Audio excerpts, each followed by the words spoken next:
Hello and welcome to today's webcast. In this webcast, PRC's Director of Patient Experience and Government Surveys, Ms. Jan Gnida, will share with you all the information you need to know about the Outpatient and Ambulatory Surgery CAHPS survey. Now, before we get started, let me review some of the logistics so that this webcast will be an excellent experience for you. First of all, if you wish to enlarge the viewing screen, just click on the icon in the lower right corner of your screen. Secondly, we encourage you to take full advantage of this interactive webcast by asking questions of Jan via the question box, which is just to the right of the minimized viewing screen. Finally, we want you to know that this webcast will be available for on-demand viewing. Simply go to prccustomresearch.com and click on the Webcast tab at the top of the homepage, and then click on Webcasts on Demand on the drop-down menu. Now choose the webcast of interest, enter the required viewing information, and view the webcast at your leisure on the device of your choice. Please remember, if you view the webcast at a later date, you can still ask questions of Jan and PRC's CAHPS team by using the question box.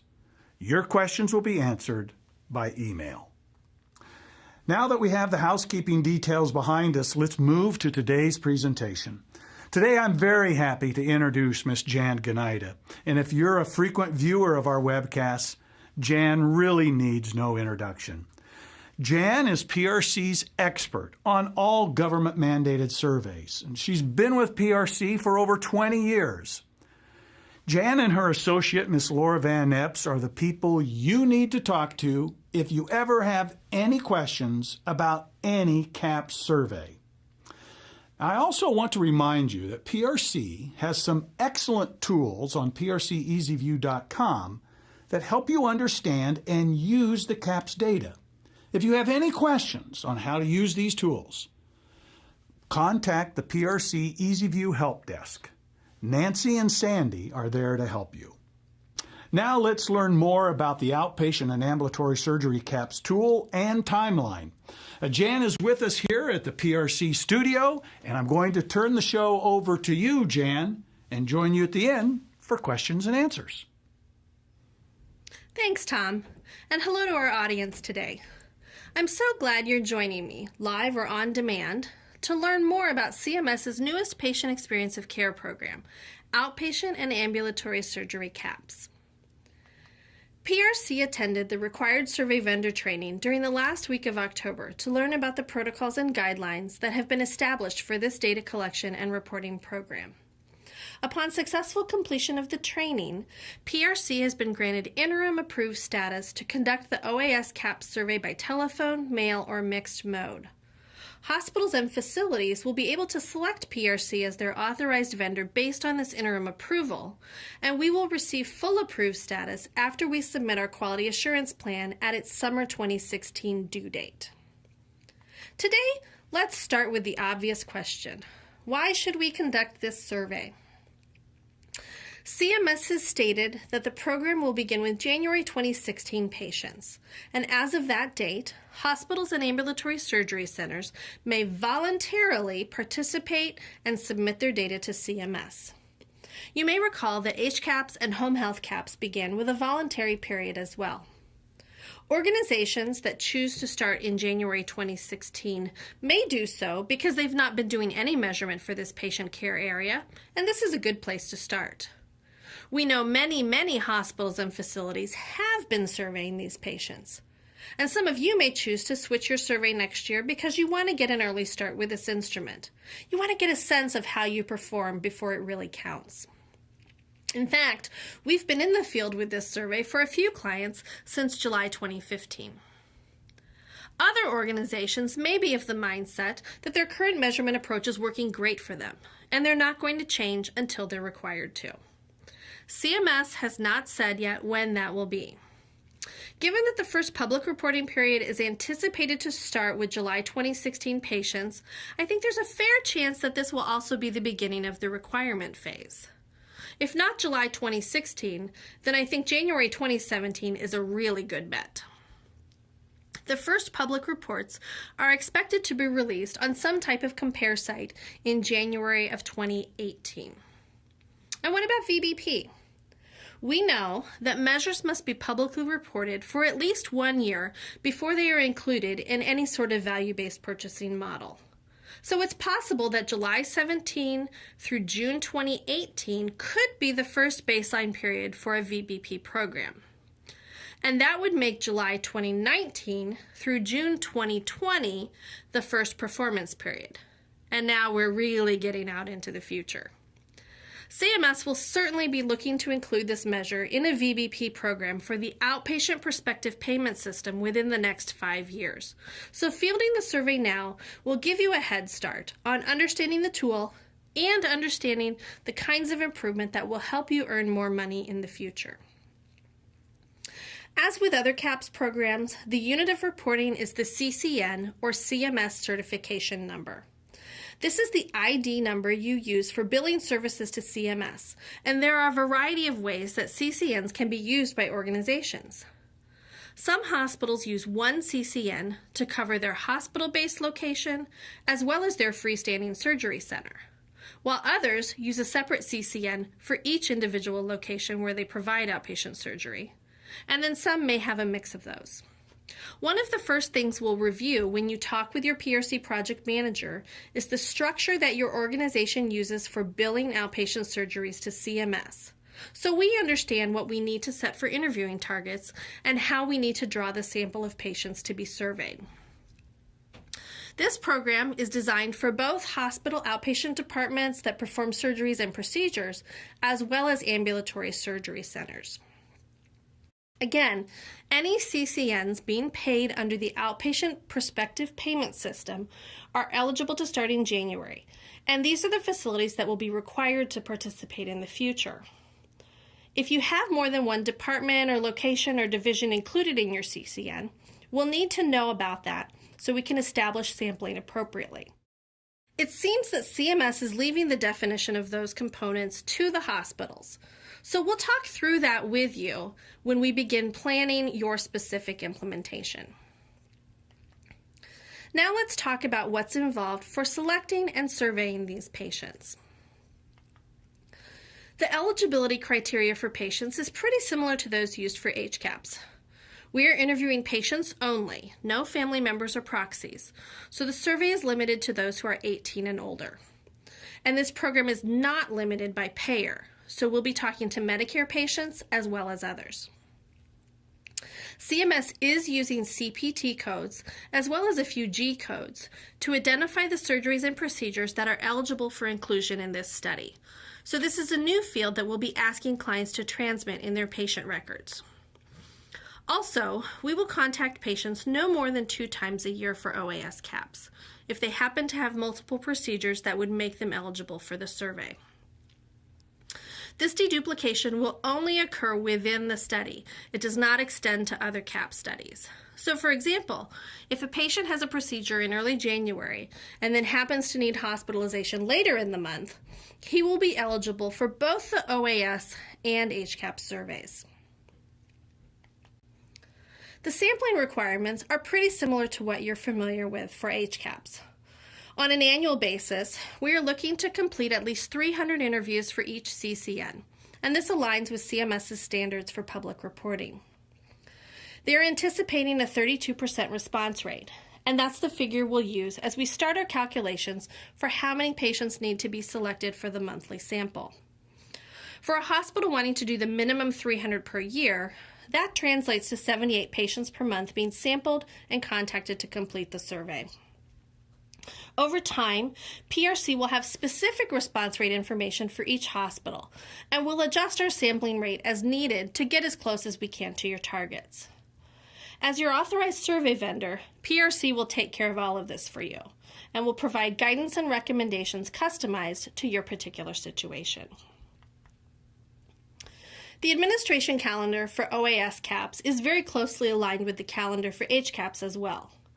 You'll notice that CMS's calendar for OAS refers to a sampling month. The protocols and guidelines are based on hospitals transmitting patient files monthly, but they did note during our vendor training that more frequent transmission and sampling will be allowed if it's documented.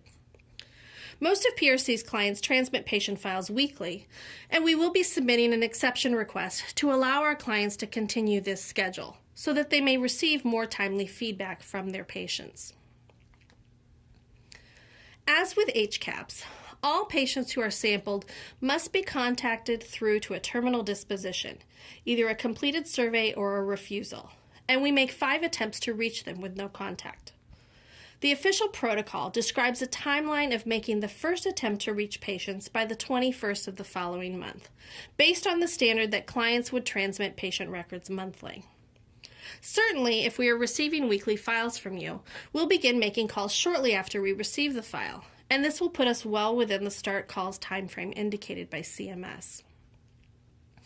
We expect that, as with HCAHPS, most of the interviews will be completed within 2 to 3 weeks of when we receive the file. And as always, those interviews will be available right away on prceasyview.com. So as someone responsible for an HOPD or an ASC, what do you need to do to get this program started? First, you need to contract with a CMS-approved survey vendor, such as PRC.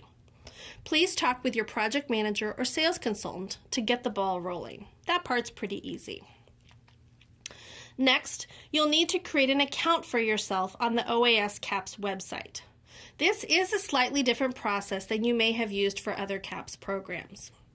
As you create this account, you will indicate which CCNs are your responsibility, and then on the vendor authorization page, you'll select a survey vendor for each CCN. We'll be distributing instructions for how to use the OAS CAHPS website, along with the slides from today's presentation.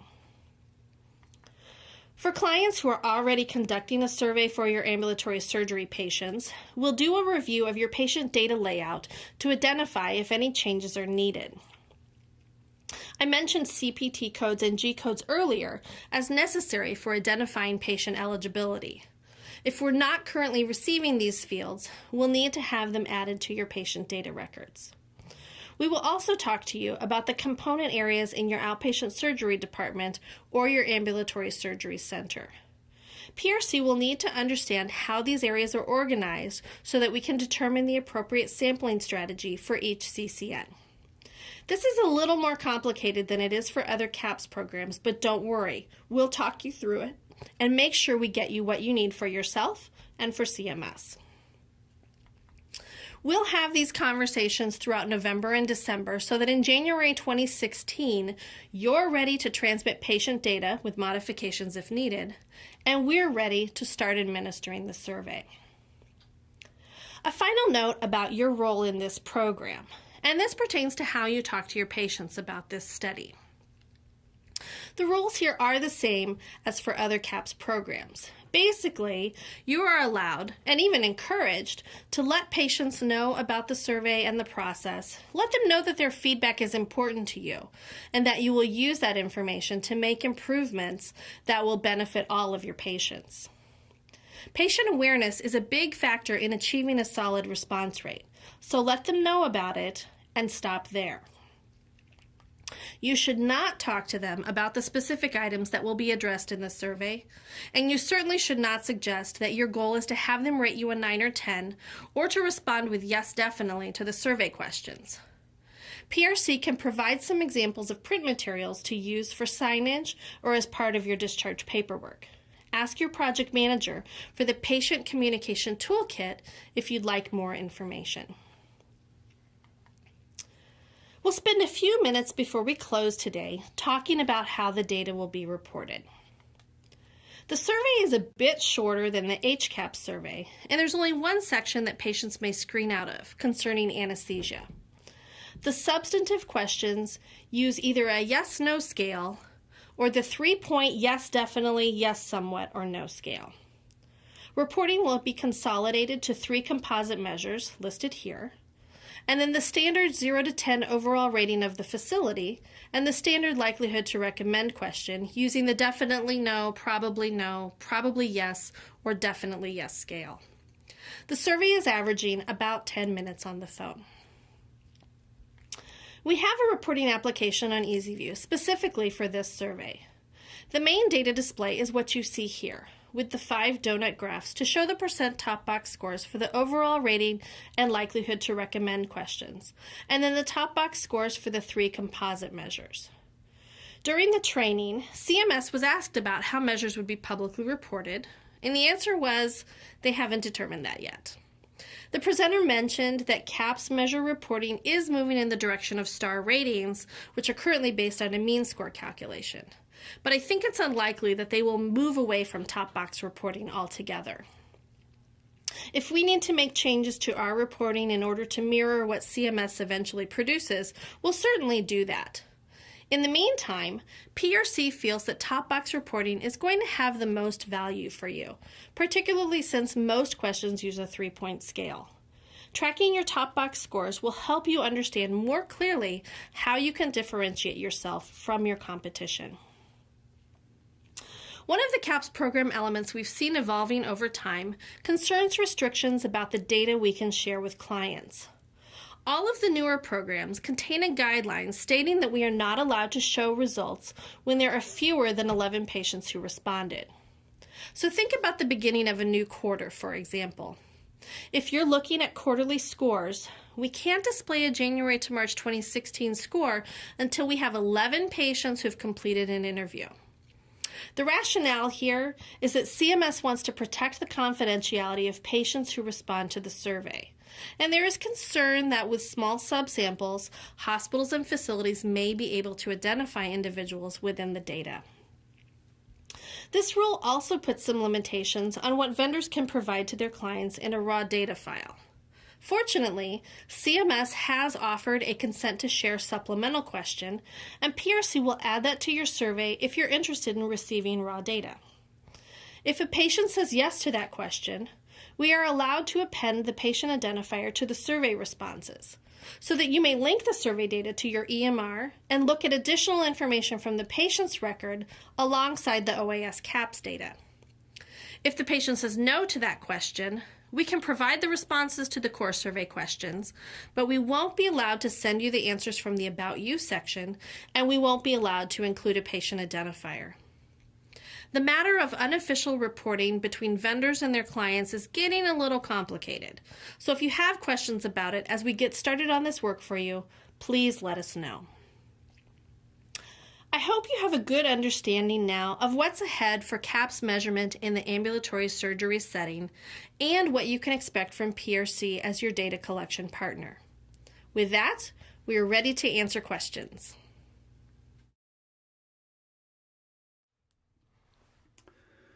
Well, thank you, Jan, for another great presentation. As always, you do a great job. Thank you. And I can share with you, questions are already coming in. Good, so good. The topic is very timely.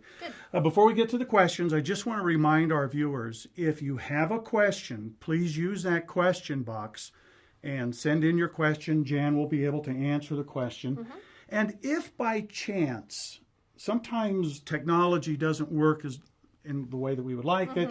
Sometimes the question comes in after the end of the broadcast. That's fine. We'll still answer your question by email, either Jan or Laura. Right. So very good. So thank you, Jan. But let's get on with some of the questions here. Question first, number one that came in was, if I understand this correctly, we need a sample plan or 300 interviews for each CCN if we have more than one CCN. Right. So organizations set up their billing structure with CMS differently. Some may put lots of buildings into one CCN. Others may have a separate CCN or billing number for each one of those. The reporting level for CMS will be the CCN, so we will need to get a minimum 300 interviews for each CCN that you have. Yeah. You know, speaking on that, Jan, on the minimum of 300, so do you know, I mean, you could do more than 300, right? Absolutely. I mean, you don't have to just do That's the minimum. right. You can do more. Yes. About how many people or how many organizations on the HCAHPS side would guess are doing more than 300? Do you think it's more than half, or is it? Yes, absolutely. And I think the primary reason that people do more than what's required is because they want to be able to report at smaller levels. On the okay. inpatient side, maybe it's units. On the outpatient side, on the outpatient surgery side, rather, you may want to do reporting by location or by particular OR teams or something like that. And with more data, you have more flexibility for the reports you can run. Because you can have one CCN for multiple locations. Right. Okay, that's Yep. a good Yep. point. Thank you, Jan. Here's another question. Does a physician-owned surgical center need to do the OAS CAHPS survey as well? If they are being paid by CMS using the Outpatient Payment Prospective System, or OPPS, then yes, you will need to do that as well. Well, okay. What are the language requirements for this survey? Oh, CMS does have translations available for Spanish. So right now the survey is only available in English and Spanish. But they'll be adding surveys certainly before we come, languages. I think they'll certainly be adding languages before it becomes required. Okay, all right. Another question. On the slide, you had a sample of 78 per month. Did you really mean per quarter? Yeah. Sample. Oh, I think I know exactly. Yep. Yeah, okay. So we can clarify that. Okay. When we talk about the sample, that refers to the patients that we pick or select out of the file that we get from the hospital to use for calling. So we're going to sample 78 patients. From that, we hope to get about 25 completed interviews. Per month. Per month, yeah. right. So that would give you the 300 per year if you were doing just the minimum. Right. Yep. That's it. So, yeah. All right. Can you please explain again the advantages of us sending you weekly patient files versus monthly? I guess it's just a quicker turnaround, or what is it? Just very briefly, and that's the standard that for the vast majority of PRC's clients, organizations will send us files weekly because they want to get more timely data back to their staff. Okay. So we can, receive files on a Tuesday. We start calling on Wednesday. We're done with those records by the following week, and then that allows organizations to run reports quickly. Also, when we're talking to patients closer after their visit, they're going to have better recall of what happened, and we should be getting more accurate data of their experience. Yeah, and people will be able to access that information on PRC EasyView. Yep, right? exactly. Through those reportings. Like the HCAHPS survey, can we add questions to the OAS survey? Yes, absolutely. And PRC recommends that. We've got 4 or 5 questions, including our 2 voices open-ended questions that we recommend that organizations can add. There is a restriction, I should say, from CMS for this particular program where we can add no more than 10 questions, but that should be plenty of room for us to get in the open-ended questions for voices. Like I said, if you are moving from a loyalty survey to this OAS CAHPS survey, we can take some of your legacy questions along so that you've got some continuity of measurement throughout as well. Yeah, especially I would imagine if you find a question through the PRC's loyalty survey that's continually a key driver that may not be addressed in the OAS survey. That would be a good one to carry forward. Yeah, and that's one of the things that your project manager or account manager will talk with you about if you're interested in switching, is we can look at your historical results and see what questions we would recommend that you keep. Okay, good. Here's a question that has also come in. Is the only way to administer the survey via telephone interview? No mail mode option? No. I can clarify that. There are, I think we did primarily talk about telephone here, but the 3 approved modes for this program are telephone, mail, and mixed mode, which is the mail survey followed by telephone calls. PRC is approved to do all 3 of those, so if you are interested in using mail or the mixed mode, we can talk with you about that as well. Just quickly, for the mail surveys, they go out, and then 3 weeks later, we send a second survey if the patient hasn't responded yet. And then from that second survey, they have a 3-week window to respond, and that's how that data collection schedule works. So if you're using only the mail mode, 2 surveys are going to be sent. Right. Okay. Now, what happens, Jan, if you're using the mixed mode? The mixed, we'll send out the mail survey, and then at that 3-week mark, instead of sending a second questionnaire, we'll begin making telephone calls. And how many attempts will we make? And then we'll make 5 attempts. Make 5 attempts again. For those 2. Okay. Yep. All right. Yep. All right, great. And I think it's important to, again, reemphasize to everyone, if you feel more comfortable for whatever reason with using either a mail or a mixed mode, PRC can certainly do that. That's right. As we, all right, some more questions. Will there be any mode or patient mix weighting to the survey data? The answer today is probably. CMS is in the process of doing their mode experiment right now to test the different methodologies, understand what the effects of mode on patient results or on the responses, what that effect is. So I would expect, excuse me, probably, if January 2018 is when public reporting starts, then I would say maybe mid-2017, maybe beginning of 2017 even, which I realize now is still over a year away. Right. But let's say late 2016, early 2017, I would expect that CMS would start sharing that information, and they'll make those decisions based on the research that they're doing right now. And Jan, you always have good followers here. It says, sorry, an emergency has come up.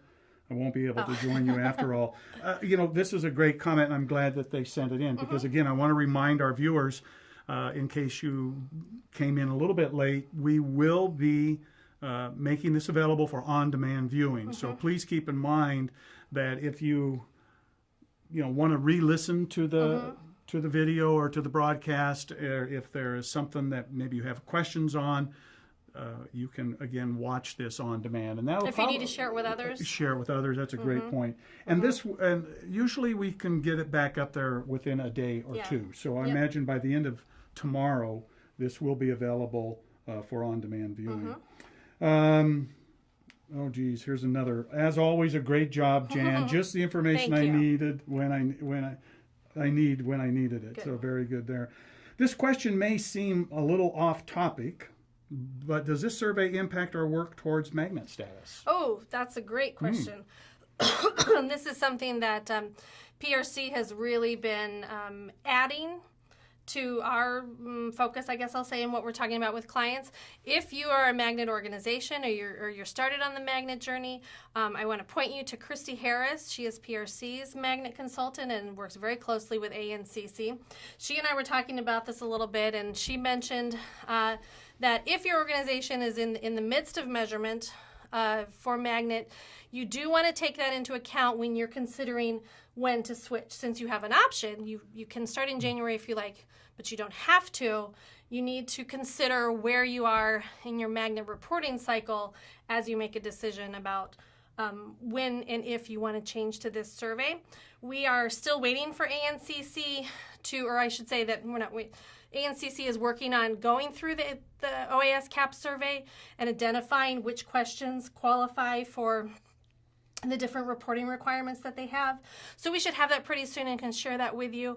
But if you're a magnet hospital, I strongly encourage you to talk with Christy Harris at PRC also to help you make that decision. You bet, yeah. Because there might be a good time and specifically what questions you bet to focus on. Well, Jan, that's all the questions that have come in right now. Okay. But again, I want to remind our viewers, if after you view this, if you have any question, or if for some reason technology has failed me and my iPad is not refreshing, we will get those questions. And even if you view this webcast on demand, we still get those questions. Yep. And Jan or Laura, someone from the CAHPS team, will respond to you via email. The only thing that I'm going to add, Jan, is I wanted to remind us that today is Veterans Day. Yep. I know you come from a military family, so we want to thank all of our veterans and or active military and or retired military for their service, and happy Veterans Day.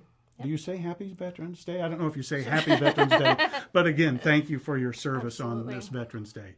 So again, thanks for watching the webcast, and tune in to future webcasts.